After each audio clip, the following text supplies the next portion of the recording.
Assalamualaikum warahmatullahi wabarakatuh. Saya Nurul Azmi Lestiani dan dua teman saya, Pramita Nabila dan Rifkatul Himah dari kelompok 9 akan mempresentasikan materi mengenai gempa bumi sebagai bencana geologi. Nah, di sini ada pengertian atau definisi dari bencana geologi.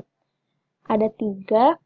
Jadi, bencana geologi adalah bencana yang terjadi secara alami. Jadi bisa juga dikatakan bencana alam geologi.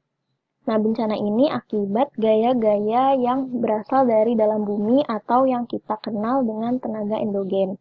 Nah, gerakan atau aktivitas dari dasar bumi itu muncul ke permukaan sehingga menyebabkan suatu peristiwa atau kejadian yang merugikan, yaitu bencana geologi. Jadi bencana geologi ini juga bisa dikatakan sebagai segala sesuatu yang disebabkan oleh faktor-faktor geologi atau faktor-faktor yang erat kaitannya dengan bumi. Nah, contoh dari bencana geologi adalah gempa bumi, tsunami, gunung meletus, dan ketiga ini yang paling sering. Kemudian, kita membahas mengenai gempa bumi. Jadi, gempa bumi itu sendiri merupakan guncangan atau getaran yang terjadi pada permukaan bumi akibat pelepasan energi dari dalam bumi secara tiba-tiba yang menciptakan gelombang seismik. Nah, gelombang seismik itu adalah gelombang yang perambatannya melalui bumi. Gempa bumi atau dalam bahasa Inggrisnya earthquake, ini di definisi lain merupakan sebuah peristiwa ketika bergoncang atau bergetarnya bumi dikarenakan sebuah pergeseran atau pergerakan lapisan batuan di kulit bumi yang terjadi secara tiba-tiba akibat aktivitas dari lempeng tektonik. Nah, jadi secara kuantitatif, kekuatan gempa bumi itu diukur berdasarkan amplitudo maksimum gerakan tanah pada jarak 100 km dari pusat gempa bumi. Nah, menggunakan seismograf untuk mencatat nilai amplitudonya. Nah, mengapa Indonesia itu rawan gempa bumi, bahkan sering terjadi gempa bumi? Jadi, Indonesia itu berada pada Pacific Ring of Fire. Nah, ini gambarnya. Jadi, Pacific Ring of Fire itu rangkaian gunung api aktif di dunia sepanjang lempeng Pasifik. Jadi, ini adalah gunung api aktif di dunia. Nah, posisi Indonesia di Ring of Fire ini menjadikan Indonesia negara yang banyak gunung api aktifnya, menyebabkan Indonesia itu bertubi-tubi dilanda letusan gunung api. Nah, letusan gunung api itu bisa menimbulkan yang namanya gempa vulkanis. Nah, di zona ini juga memberikan kontribusi sebesar hampir 90% dari kejadian gempa bumi dan hampir semuanya merupakan gempa besar di dunia. Kemudian Indonesia juga dikelilingi 3 lempeng tektonik dunia, yaitu lempeng Indo-Australia, Eurasia, dan Pasifik. Jadi di sekitar lokasi pertemuan ketiga lempeng ini terjadi akumulasi energi tabrakan sampai suatu titik lapisan bumi melepas tumpukan energi dalam bentuk gempa bumi. Selanjutnya mengenai jenis-jenis gempa bumi akan dijelaskan oleh teman saya. Assalamualaikum warahmatullahi wabarakatuh. Perkenalkan, nama saya Pramita Nabila Putri. Di sini saya akan menjelaskan terkait dengan jenis-jenis gempa bumi. Nah, jenis gempa bumi itu diberikan menjadi 2, yaitu gempa bumi berdasarkan penyebabnya dan gempa bumi berdasarkan kedalamannya. Gempa bumi berdasarkan penyebabnya itu terbagi menjadi 3 jenis, yaitu gempa tektonik, gempa vulkanik, dan gempa runtuhan. Sedangkan gempa bumi berdasarkan kedalamannya ini dibagi menjadi 3 bagian juga, yaitu gempa dangkal, gempa menengah, dan gempa dalam. Yang pertama, saya akan menjelaskan tentang gempa bumi berdasarkan penyebabnya, yaitu gempa tektonik. Gempa tektonik yaitu gempa yang disebabkan oleh aktivitas pergerakan lempeng tektonik, misalnya adanya tumbukan antara lempeng pembentuk kulit bumi. Sebaran pusat-pusat gempa atau episenternya ini tersebar di sepanjang batas-batas lempeng. divergen, konvergen, maupun transform. Oleh karena itu, terjadinya gempa bumi sangat berkaitan dengan teori tektonik lempeng. Teori tektonik plate atau teori lempeng tektonik ini menjelaskan bahwa bumi terdiri dari beberapa lapisan batuan. Sebagian besar area dari lapisan kerak itu akan hanyut dan mengapung. Lapisan tersebut bergerak perlahan sehingga terpecah-pecah dan bertabrakan satu sama lainnya. Hal inilah yang menyebabkan terjadinya gempa tektonik yang biasa dirasakan. Gempa tektonik ini merupakan gempa yang paling dahsyat, meluas, dan banyak merusak serta paling sering terjadi. Sekitar 93% dari semua gempa yang tercatat di bumi ini merupakan gempa tektonik. Selanjutnya adalah gempa vulkanik. Nah, gempa vulkanik adalah gempa yang terjadi karena aktivitas vulkanisme, baik sebelum, sedang, maupun sesudah letusan. Magma yang keluar lewat pipa-pipa gunung api atau jalan keluarnya magma ini bergeser dengan batuan menyusun tubuh gunung berapi. Nah, hal tersebut akan menyebabkan adanya getaran. Getarannya ini diteruskan ke segala arah lewat materi yang menyusun kerak bumi. Getaran tersebut akan menghasilkan gempa bumi yang biasa dirasakan ketika gunung meletus. Umumnya, gempa vulkanik ini tidak begitu hebat dan daerahnya terbatas hanya di sekitar gunung berapi saja. Gempa bumi ini memiliki kekuatan kurang dari 4 skala Richter dan termasuk gempa bumi sedang. Dan hanya sekitar 7% dari seluruh gempa yang tercatat di seluruh dunia ini merupakan gempa vulkanik. Selanjutnya, yang ketiga adalah gempa runtuhan. Nah, gempa runtuhan ini disebabkan oleh adanya runtuhan, termasuk rockfall atau longsor. Lalu ada atap gua bawah tanah yang runtuh, biasanya ini terjadi di daerah kapur. Lalu ada runtuhan di dalam lubang tambang. Nah, goncangannya ini tidak begitu hebat dan daerahnya hanya terbatas, hanya radius sekitar 1 hingga 2 km saja. Tempat bahayanya juga bersifat lokal dan terjadi pada tempat curam dan biasanya pada lahan gundul, sehingga getarannya sendiri tidak menyebabkan kerusakan yang signifikan atau kerugian harta benda maupun manusia. Selanjutnya adalah gempa bumi berdasarkan kedalamannya. Yang pertama merupakan gempa runtuhan. Gempa ini biasanya terjadi pada kedalaman 0 sampai 60 km. Gempa bumi dangkal terjadi di daratan dan biasanya berasosiasi dengan patahan-patahan besar yang bergeser atau bergerak akibat pergerakan lempeng. Gempa bumi dangkal memiliki daya rusak konstruksi yang sangat kuat. Hal tersebut karena disebabkan jarak hiposenter relatif dekat dengan permukaan bumi, sehingga getaran gempa terasa sangat kuat di permukaan. Walaupun skala gempanya hanya memiliki amplitudo 4-5 skala Richter saja, gempa ini sangat menyebabkan kerusakan berat dan mampu merusakkan bangunan-bangunan. Sedangkan gempa bumi dangkal yang terjadi di laut itu biasanya mengakibatkan tsunami. Hal tersebut bila kekuatan gempanya sampai 6 skala Richter. Selanjutnya adalah gempa bumi menengah. Gempa bumi ini terjadi di kedalaman 60 sampai 300 km. Gempa ini terjadi pada kedalaman di bawah kerak bumi. Maksudnya itu gini, bumi itu kan terdiri dari 3 lapisan utama, yaitu crust, mantle, dan core. Nah, crust atau litosfer ini adalah bagian terluar dari bumi dan berbentuk berbentuk padat. Dan litosfer ini terdiri dari kerak bumi dan bagian atas selubung. Nah, gempa menengah ini terjadi di bagian bawahnya kerak bumi ini. Gempa ini dapat menimbulkan kerusakan-kerusakan ringan dan juga gempa bumi ini getarannya terasa, namun hanya ringan saja. Kemudian yang selanjutnya adalah gempa bumi dalam. Biasanya terjadi di kedalaman lebih dari 300 km. Gempa dalam ini merupakan gempa yang disebabkan oleh pergerakan kerak benua.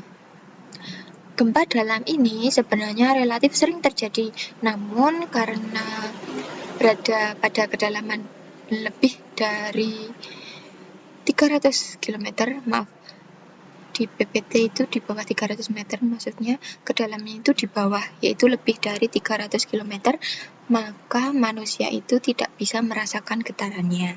Nah, terima kasih. Akan dilanjutkan teman saya. Wassalamualaikum warahmatullahi wabarakatuh. Assalamualaikum warahmatullahi wabarakatuh. Di sini saya akan menjelaskan mengenai mekanisme gempa bumi. Nah, sebelumnya telah dijelaskan oleh teman saya bahwa gempa bumi menurut penyebabnya itu dibagi menjadi 3, yaitu gempa bumi tektonik, gempa bumi vulkanik, dan juga gempa bumi runtuhan. Nah, mekanisme gempa bumi itu juga dipengaruhi oleh apa yang menyebabkan gempa bumi itu terjadi. Namun, secara sederhananya, gempa bumi dapat dijelaskan dengan patahan. Nah, apa yang patah? Yang patah adalah batuan. Batuan yang berlapis-lapis yang menyusun permukaan bumi itu bisa patah. Bahkan sebelum patah, ia juga mengalami yang namanya pembengkokan atau yang disebut dengan folding. Nah, suatu daerah batuan ini akan dikenai tekanan yang akan memberikan aksi berupa pergerakan oleh batuan-batuan lain yang ada di sekitarnya. Nah, karena tekanan-tekanan itu tadi yang secara terus-menerus itu akan menyebabkan melampaui batas elastisitas batuan itu sendiri sehingga mengalami patahan atau yang disebut dengan sesar. Nah, secara umum sesar itu dibagi menjadi 3, yaitu sesar naik, sesar mendatar, dan juga sesar normal. Nah, kemudian proses terjadinya gempa bumi tektonik itu disebabkan oleh interaksi antar lempeng yang menyebabkan adanya lempeng-lempeng ini saling menekan dan disebut dengan zona subduksi itu tadi. Nah, gempa bumi atau getaran ini akan berubah semakin besar apabila tekanan yang diberikan antar lempeng itu juga semakin besar, sehingga menimbulkan tanah retak dan bahkan bisa menelan berbagai gedung di pemukiman masyarakat. Nah, dengan demikian dapat dijelaskan bahwa jalur zona subduksi adalah jalur gempa yang merupakan tempat di mana pusat gempa terjadi. Nah, zona subduksi ini merupakan zona bertemunya dua lempeng. Karena interaksi antar dua lempeng yang saling menekan sehingga terakumulasi energi yang cukup besar. Nah, gempanya ini karena kondisi batuan pada lempeng pada lithosfer itu patah sehingga melepaskan energi tekanan yang sudah tertumpuk dan menyebabkan kulit bumi bergetar yang disebut dengan gempa bumi. Jadi secara umumnya gempa bumi merupakan gempa bumi tektonik yang dipicu oleh aktivitas tektonik.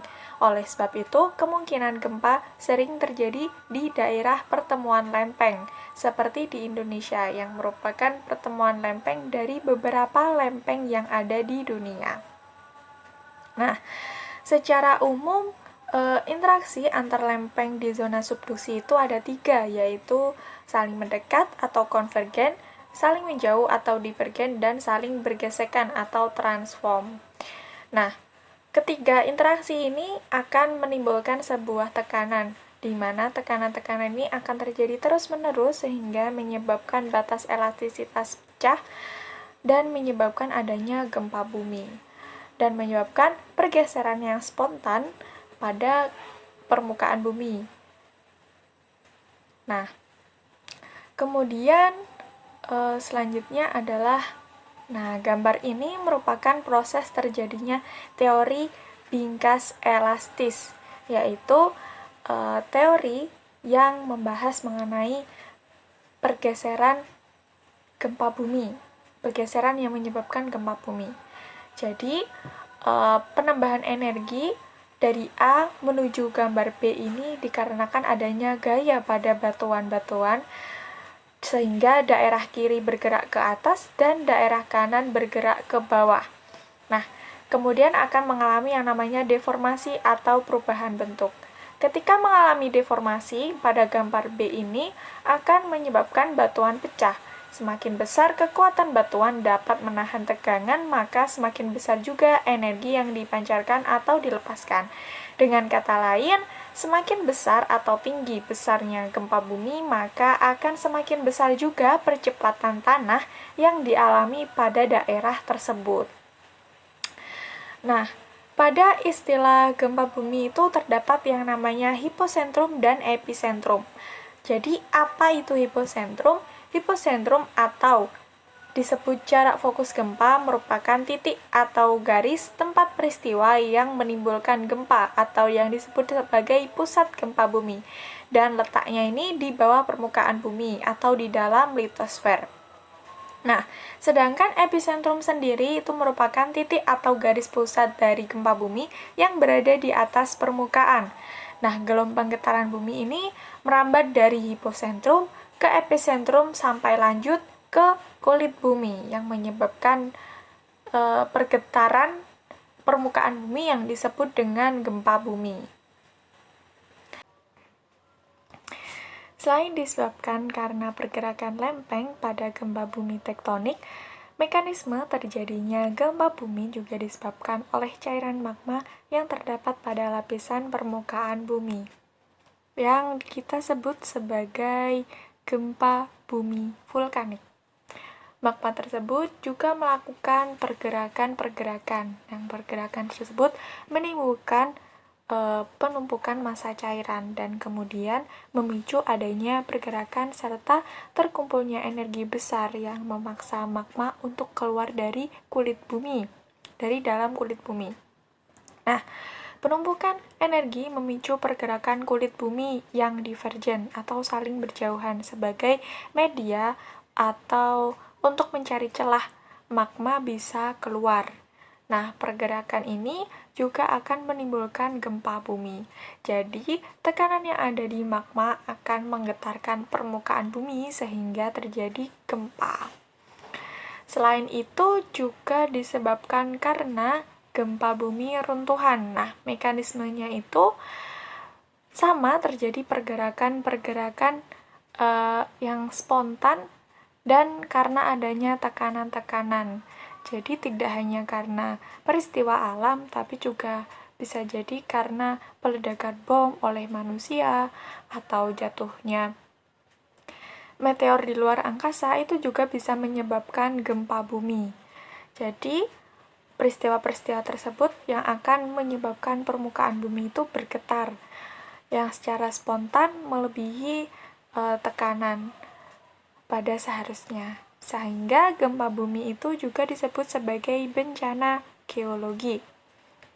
Nah, bencana geologi adalah semua peristiwa atau kejadian di alam yang berkaitan dengan siklus-siklus yang terjadi di bumi, atau segala sesuatu yang disebabkan oleh faktor-faktor geologi, seperti karena adanya interaksi antar lempeng yang menyebabkan gempa bumi tektonik, pergerakan magma di dalam kulit bumi yang menyebabkan gempa vulkanik, serta gempa bumi runtuhan.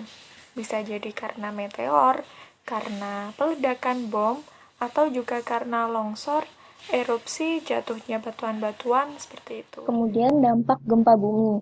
Nah, kita ketahui gempa bumi itu kan memiliki kekuatan yang dapat diukur. Nah, sehingga dapat berpengaruh dan menimbulkan kerusakan pada kondisi lingkungan yang menjadi merugikan bagi makhluk hidup. Nah, dampak primer yang ditimbulkan dari peristiwa gempa bumi pada umumnya terdiri atas guncangan tanah dan geseran tanah. Guncangan tanah ini dapat merusakkan dan menghancurkan bangunan, kecuali bangunan yang tahan gempa. Nah, untuk pergeseran tanah, atau dikenal dengan istilah pensesaran, itu terjadi akibat gempa bumi dengan magnitudo yang besar dan dangkal, sehingga mengakibatkan pergeseran tanah dari beberapa sentimeter ke hingga beberapa meter mengikuti pola struktur geologi setempat. Nah, ini gambarnya. Ini tanah yang mengalami pergeseran tanah. Jadi dampak permukaan tanah yang tersesarkan atau yang mengalami pergeseran tanah ini diantaranya bangunan-bangunan terbelah, jalan terputus, dan segala sesuatu yang dilalui atau di atas sesar ini itu terbelah. Nah, guncangan tanah ini juga dapat menimbulkan dampak sekunder atau bahaya sekunder, seperti pada daerah lereng curam terjadi regolit meluncur ke bawah, tebing-tebing ambruk, dan gerak tanah atau longsor, menghancurkan rumah, jalan, dan struktur bangunan lainnya. Nah, guncangan yang mendadak dan gangguan terhadap sedimen dan regolit yang jenuh air dapat mengubah tanah yang padat menjadi seperti massa cair. Peristiwa itu disebut likuifaksi, yang menyebabkan amblasnya bangunan seperti ini. Ini adalah bangunan yang amblas dan roboh akibat likuifaksi ini pada gempa bumi tahun 1964 di Jepang. Kemudian retakan tanah. Jadi retakan tanah ini terjadi karena daya ikat antar butir batuan tersebut sangat lemah sehingga mudah terurai ketika ada guncangan. Kemudian guncangan tanah ini juga akan sangat mungkin bisa mengakibatkan tumpahnya jatuhnya kompor, terus mematahkan saluran gas, memutuskan kabel listrik, sehingga kemungkinan terjadi kebakaran. Kemudian dampak lain dari gempa bumi adalah tsunami. Jadi selain mengakibatkan dua dampak primer ini, gempa bumi di dasar laut itu dapat mengakibatkan adanya gelombang tsunami atau gelombang pasang laut yang cukup besar yang menerpa kawasan pantai secara tiba-tiba. Kemudian dampak gempa bumi, peristiwa likuifaksi. Jadi guncangan tanah akibat dari gempa bumi itu bisa menyebabkan suatu tanah dengan kondisi tanah yang berbutir halus dan jenuh air bisa kehilangan kekuatannya. Nah, peristiwa ini disebut likuifaksi. Nah, seperti ini gambarnya likuifaksi, jadi tanahnya ini kehilangan kekuatannya. Juga seperti yang tadi, ini adalah akibat dari likuifaksi atau penurunan tanah atau pelulukan akibat keluarnya air bersama butiran pasir halus. Ini terjadi di Jepang tahun 1964. Sekian presentasi dari kami. Semoga materi yang disampaikan dapat bermanfaat bagi kita semua. Kurang lebihnya mohon maaf. Wassalamualaikum warahmatullahi wabarakatuh.